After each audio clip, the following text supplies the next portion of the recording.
औज़ुबिल्लाहिमिनश्शैतानिर्रजीम बिस्मिल्लाहिर्रहमानिर्रहीम। अस्सलाम वालेकुम स्टूडेंट, होप सो आप सब लोग अच्छे होंगे। आज हम 9th फिज़िक्स की बुक में स्टार्ट करने जा रहे हैं यूनिट नंबर 3 जो कि है डायनामिक्स।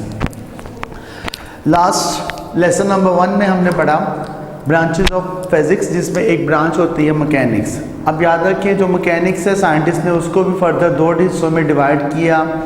एक था जी काइनेमेटिक्स जो कि था हमारा लेसन नंबर 2, और दूसरा है जी डायनामिक्स जो कि है हमारा लेसन नंबर 3। अब डायनामिक्स क्या होता है, याद रखें जब हम किसी ऑब्जेक्ट की स्टडी करते हैं ड्यू टू इट्स मोशन, कि कोई ऑब्जेक्ट मोशन में है तो किस वजह से है, तो उसे हम नाम देते हैं डायनामिक्स का।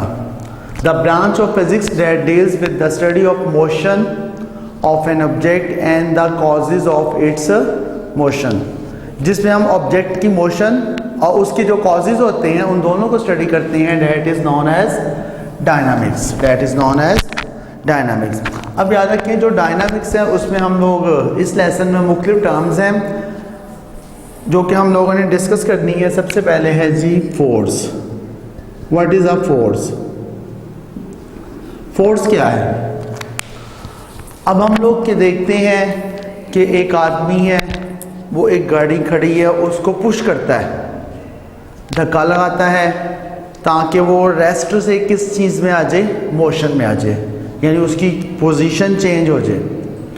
तो हम कहते हैं वो आदमी है, वो गाड़ी पे क्या अप्लाई कर रहा है? फोर्स अप्लाई कर रहा है। वो क्या कर रहा है? फोर्स अप्लाई करता है। तो जिसकी वजह से जो गाड़ी होती है पहले रेस्ट की कंडीशन में होती है तो बाद में किस कंडीशन में आ जाती है? मोशन में।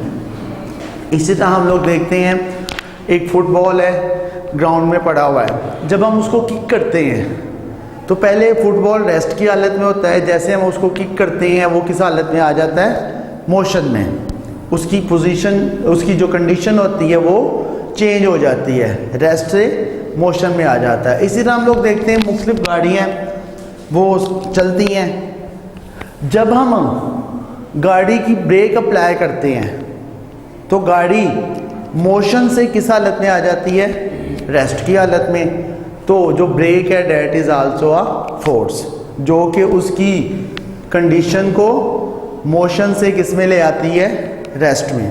तो हमें पता चला फोर्स क्या है। फोर्स एक ऐसा एक्शन है या एक ऐसा अमल है जो कि किसी जिस्म की पोजीशन को चेंज करता है या चेंज करने की कोशिश करता है। अब कंडीशन दो हो सकती है, रेस्ट है मोशन या मोशन से rest. Proper definition, a force move or tends to move, stop or tends to stop the motion of a body. And remember that force can also change the direction of motion of an object।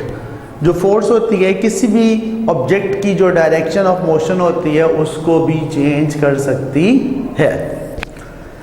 तो force के बाद अगली term है जी inertia. Inertia क्या है? किसी भी object की एक ऐसी प्रॉपर्टी है जिसकी वजह से वो अपनी जो पोजीशन चेंज होती है, जो कंडीशन उसकी चेंज होती है, उसके खिलाफ मुज़ाहमत करती है, उसके खिलाफ मुज़ाहमत करती है। इसकी मैं एग्जांपल आपको ऐसे देता हूँ, एक छोटी सी मजाक में भी बन जाती है बाज़ औक़ात, कि एक स्टूडेंट बैठा हुआ है अपनी सीट पे। अब दूसरा स्टूडेंट आके उसको कहता है जी तुम यहाँ से उठ जाओ, यहाँ पे मैं बैठूँगा।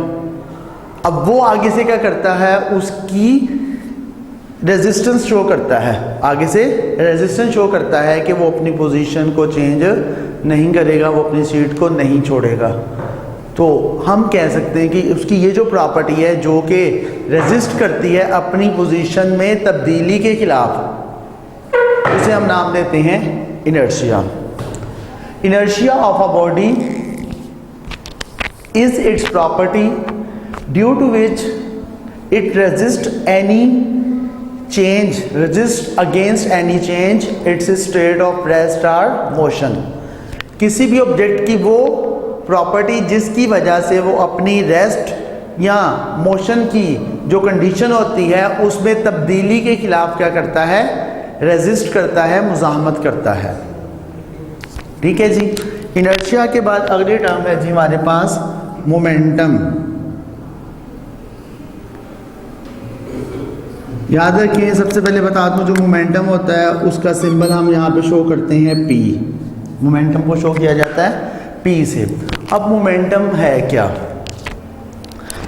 अगर कोई ऑब्जेक्ट मूव करता है एक पोजीशन से दूसरी पोजीशन पे, तो हम कहते हैं अगर एक ऑब्जेक्ट है उसका मास है स्मॉल m, और जब वो एक पोजीशन से दूसरी पोजीशन पे मूव करता है तो उसकी वेलोसिटी होती है v।